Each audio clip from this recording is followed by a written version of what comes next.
Bana Juma Lokole ameona aende kujihakikishia yeye mwenyewe. Yaani Juma Lokole alikuwa aamini kile kitu ambacho Zuchu ameweza kumfanyia mama yake mzazi. Yaani hapa tunamzungumzia mwanamama Hadija Kopa, malikia wa muziki wa taarabu kutokea hapa Tanzania.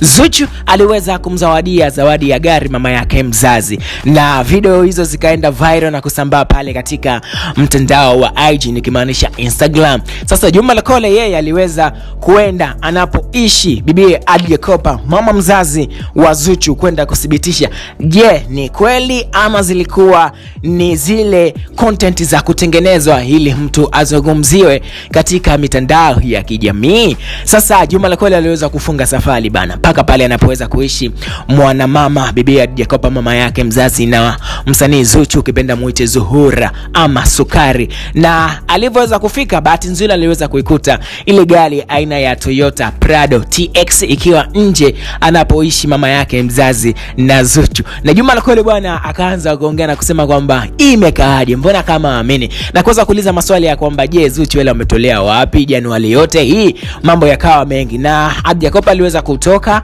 na aliweza kukutana na Juma Lokole, na Juma Lokole aliweza kuwa anamuuliza kwamba amejisikiaje baada ya mtoto wake kuweza kumnunulia aina ya gari. Pia akamuuliza kwamba wakati anakusurprise kwa kuletea hii gari ulikuwa kwenye hali gani, na mama bibi Hadija Kopa aliweza kumjibu vizuri kabisa Juma Lokole. Na Juma Lokole kama ilivyokuwa kawaida yake aliweza kugusia kidogo, akaweza kutuma kijembe kuelekea upande wa pili kwa watu wawili, yani Maimartha pamoja na mwanadada Rita. Akaanza kwa mwanadada Rita na kusema kwamba wewe endelea kupiga hayo makelele huko, watu kwa kujibu wako busy kabisa kuonesha jitihada za mafanikio yao waliopata kwa wazazi wao kwa kuweza kununulia magari. Wewe angaika huko Instagram watu wapo kimya kabisa. Sasa hapa Juma Lokole alikuwa anaweza kugusia list swala ambalo linaloendelea sasa hivi kati ya Rita pamoja na Zuchu. Licha ya Rita kuanza kuongea kwa kipindi kirefu, Zuchu hajaweza kujibu chochote. Zuchu amekuwa yupo kimya na si kawaida yake. Zuchu yuko busy kufanya mambo yake ambayo yanaweza kumuingizia kipato.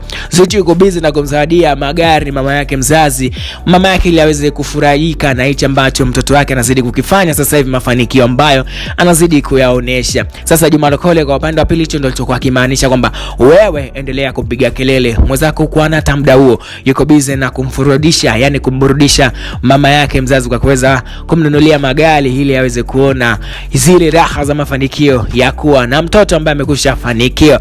Sasa ni kitendo ambacho kinaonekana kwamba yeye Juma Lokole richa ya kwenda kuliona gari hilo, lakini akaona hapana, acha afikishe ujumbe kwa wale wote ambao wanapenda kumuona Zuchu akiwa kwenye hali ambayo si ya furaha. Yani hapa tunazungumzia Maimartha pamoja na Rita. Sasa Juma Lokole ameenda kuthibitisha bwana, na ameweza kufanikisha kuliona gari hilo la Prado Toyota TX likiwa nje anapoishi mama mzazi na Zuchu. Of course so subscribe kwenye YouTube channel yetu kama Kingzan TV ili uweze kupata zile taarifa zote za kiburudani. Mpaka pale baadaye, bye bye.